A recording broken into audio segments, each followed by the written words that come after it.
खंडर के अवाम बहुत अरसे से गंदम के इशू के ऊपर, फिर रोड के इशू पर बहुत तरह से और ऑलरेडी उनके अंदर यही बातें चल रही है कि डॉक्टर साहब तो पहले हवाई फेतू का खिलाफ था, अभी उनके अंदर भी ये हवाई फेतू वाला निज़ाम चल रहा है, लोग कह रहे हैं, मुझे नहीं पता।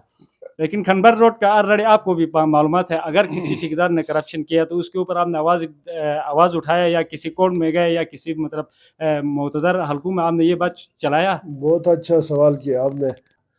नो गयार नो गार्ड, आपको पता है एक फार्मूला है, मतलब मैं चाहूँगा कि या मूस या फूच। मुझे एक्ट्रेस साहब से सवाल करना चाह रहा हूँ, आप पिटाई वालों के साथ पिटाई वालों ने आपके साथ बहुत ही वफादारी किया था, क्योंकि आप वापसी आप पिटाई पे क्यों नहीं जा रहे हो? अभी आपने ऑलरेडी बताया कि मैं इन लोगों के साथ मतलब पीपल वालों से मैं अब 2 हफ्ते का टाइम दे रहा हूँ।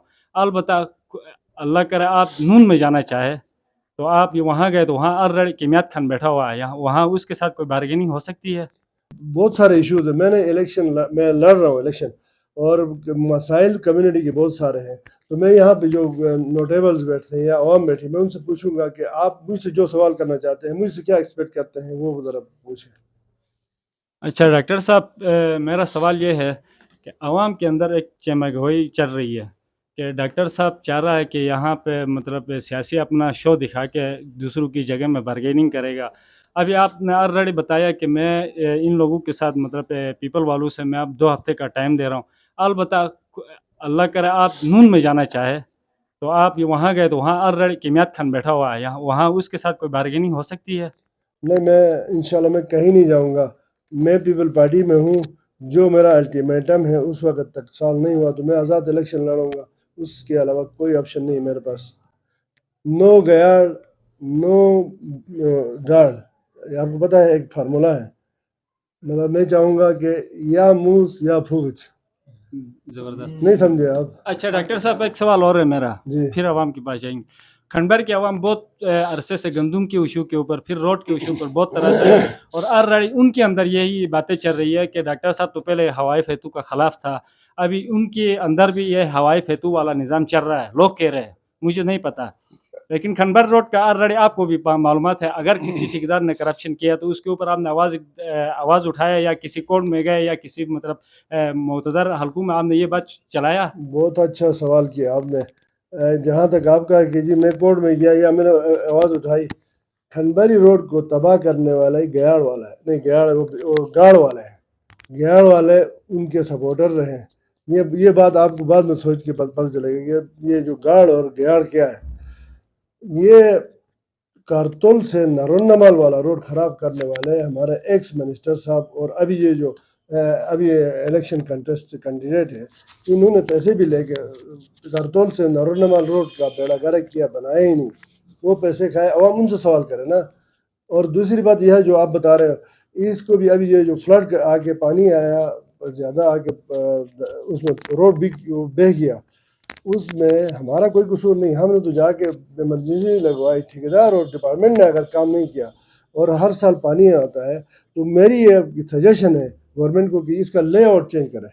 जब तक खनबरी रोड का लेआउट ऊपर से लेके नहीं बनाएंगे, नीचे दरिया के साथ जितने भी रोड बनाओ वो दूसरे दिन बह जाएंगे। इसलिए ख़राब करने वाले हमारे दूसरे दोस्त हैं। अब इल्ज़ाम हमारे पास इसलिए आता है कि हम खनबरी में रहते हैं, हमारा कसूर ये है, लेकिन इंशाअल्लाह हमें मौका मिला तो हम खनबरी रोड का नहीं बल्कि खनबरी सबसे पसमानदा इलाका है, दारिल पसमानदा है, विशाल पसमानदा है, हम उनके जो भी मसाइल हैं इंशाअल्लाह उनको हल करेंगे। हलकों में आपकी बात नहीं चली कि वहाँ बिल्कुल कानूनी चलिए। कार्रवाई हो, इनके ऊपर कानूनी कार्रवाई तो हो। बाकायदा मैंने नेब में केस किया था, चीफ सेक्रेटरी को दिया, चीफ मिनिस्टर को दिया, इंक्वायरियाँ होती है तो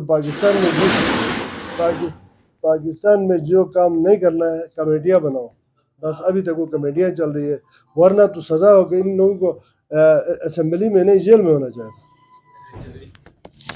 एक्टर साहब, मैं सोशल एक्टिविस्ट साहब से सवाल करना चाह रहा हूँ, आप पिटाई वालों के साथ पिटाई वालों ने आपके साथ बहुत ही वफादारी किया था, क्योंकि आप वापसी आप पिटाई पे क्यों नहीं जा रहे हो? नहीं देखिए, मैंने यही सवाल उनसे किया था, मैं वाहिद आदमी हूँ पीटीआई का था جس نے جیل کھایا تھا اس پارٹی کے لیے. ادھر میں جب ادھر آ کے میں نے کنٹیسٹ کیا الیکشن تو اس وقت پی ٹی آئی کی اتنی وہ نہیں تھی. الیکشن لڑا میں ہار گیا. نیکسٹ ٹائم مجھے ٹکٹ نہیں دیا گیا, یہی اسی گھسپیٹیا گروپ کو دیا تو وہ جا کے ادھر قابض ہو گئے تو میں وہاں سے نکل گیا. پھر میں نے جب منسٹر بنی سوریا زمان تو یہ ایک فارورڈ بلاک بنا تھا, وہاں پورے گورنمنٹ کا سسٹم بلاک ہوا. تو انہوں نے ایک مل کے ایک گروپ بنا کے گورنمنٹ بنائی, رجیم چینج ہوا. پھر یہ ہوا کہ میں نے کہا کہ میں پوچھتا ہوں کہ جن لوگوں نے کل ٹکٹ کا فیصلہ کرنا تھا, میں نے ان سے پوچھا کہ میں پیپل پی ٹی آئی میں ہوں کہ نہیں. انہوں نے کہا پی ٹی آئی میں نہیں ہوں. اب وہ مجھے کہتے ہیں تم پی ٹی آئی میں نہیں ہو, تو میں کیا کرتا. میں 2 سال ان کے انتظار میں بیٹھتا. 2 سال بعد انہوں نے کہا تھا تمہیں ٹکٹ نہیں ملتا کیونکہ تمہاری بیٹی ادھر چلی گئی. جمہوریت میں باپ بیٹی کا الگ پارٹی میں ہونا یا ایک متفق ایک پیج پہ نہ ہونا کوئی بڑی بات نہیں تھی. بہرحال جس کی وجہ سے مجھے آپ ہو بھی سکتا ہے دے دیں, لیکن مجھے اچھا نہیں لگتا کہ جس گھر سے میں نکلا ہوں اب دوبارہ ادھر گھس جاؤں. ایک اور سوال, اللہ کرے کہ آپ کو اگر دارل میں لوگوں نے ووٹ دے کر جتائے تو آپ دارل کے لیے کیا کیا کرو گے؟